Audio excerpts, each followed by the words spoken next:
How are you? Whenever she was asked, how are you?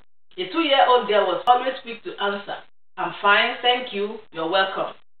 She would say both what she was supposed to say and what the other person should say. And it was always the same answer given in a way that appeared to be mechanical. Many people's answer to that question is as mechanical as that little girl.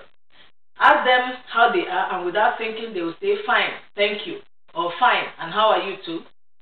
Now, assuming someone were to ask you, how are you, concerning your spiritual life, and then give you enough time to think deeply before responding, what answer would you come up with? Are you doing fine, just managing, or doing badly? The Bible encourages us to examine ourselves. Of course, we are to examine ourselves in the light of the Word of God, not on the basis of what people say about us. People can be praising you. Meanwhile, as far as God is concerned, you are not doing well at all. On the other hand, people may be condemning you while God sees you as beautiful. Examine yourself against what is recorded about Jesus, a perfect example in Luke chapter 2, verses 40 and 52. And the child grew and waxed strong in spirit, filled with wisdom, and the grace of God was upon him.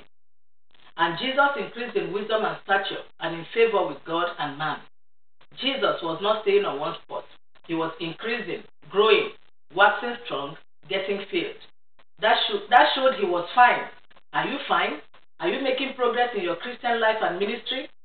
As a parent, if the size of trousers your son was wearing at age 12 is the same he's wearing at 14, you will definitely not be happy about it because you expect him to grow bigger and taller and not remain the same. So also, if your 12-year-old suddenly begins to fit again into a dress she outgrew at age 10, you become worried because it means she is shrinking instead of increasing. Checking your Christian growth is not something you should do every year. That will be too risky because nobody knows when Jesus will come. Examine yourself every day and if possible several times in a day. Compared to yesterday, for instance, how are you with regard to your Christian life? If you are still on the same spot or have even taken a step backward, you are not fine. Jesus grew and increased. Are you growing in your knowledge of the Word of God?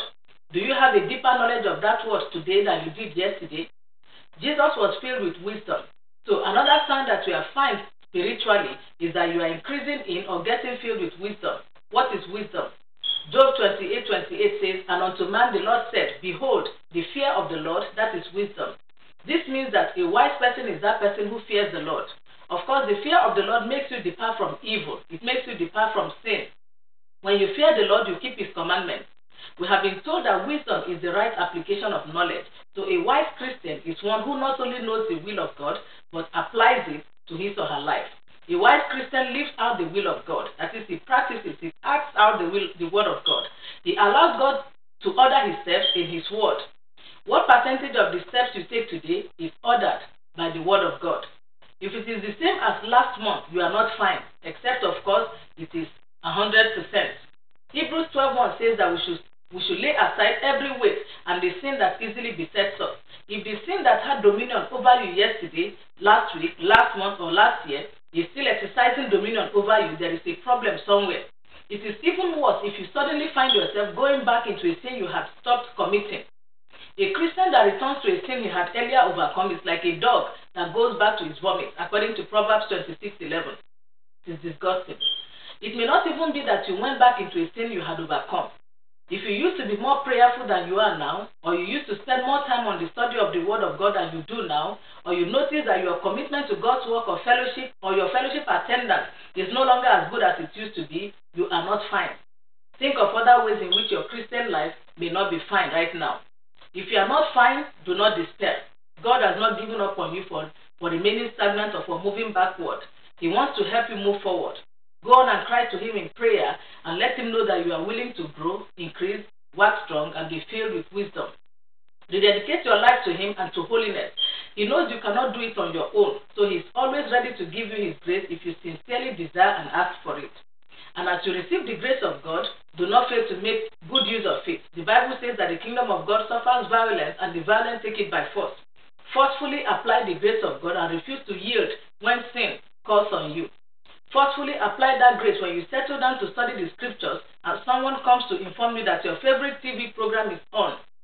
Forcefully apply the grace of God when you kneel down to pray in the night and a heavy sleep descends on you and tries to make you shut your eyes. Forcefully apply the grace of God when it is time for evangelism and you do not just feel like living the comfort of your home. The same way you would close your eyes and allow your doctor to give you that painful injection, which he said you must take in order to get well, or the same way you would drag yourself out of bed at 5 a.m. because you have to be at work by 6:30 a.m., even though your eyes are still heavy with sleep because your baby kept you awake for most of the night. That is the way you should close your eyes to the rebellious kicks of your flesh and do what you have to do in order to be well spiritually. How are you today? May the Lord make us fine in Jesus' name.